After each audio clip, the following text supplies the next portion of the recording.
হয়েছে গিয়া এখানে হইতে আকিজুকির দোকান, এখানে যে ক্লাস করে ওই দোকান। তো আমরা এখান থেকে বাচ্চাদের খেলনা দেখতে পাচ্ছি,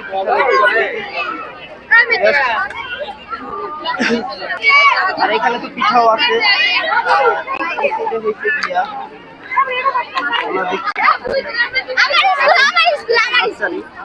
আর এই যে আমাদের তৃষা, যে ভাইরাল ম্যান, এর না দেখাইলেই নয়, ঠিক আছে। তৃষা এখানে এসে বলতেছে আমাদের স্কুল আমাদের স্কুল। তো এইখানে হয়েছে গিয়ে আপনি দেখতে পাচ্ছেন যে গাছ, এখানে হয়েছে গিয়ে আম গাছ আছে, এটা হচ্ছে বেত গাছ, তারপর হয়েছে গিয়া লিচু গাছ, তারপর আরো একটা আম গাছ, এদিকে সুপারি, বেত, গাব গাছ, তারপর হয়েছে কি গাছ, শশা। তো এইগুলা এখানে দোকানদার আমরা কিছু পাচ্ছি না। তো নেক্সট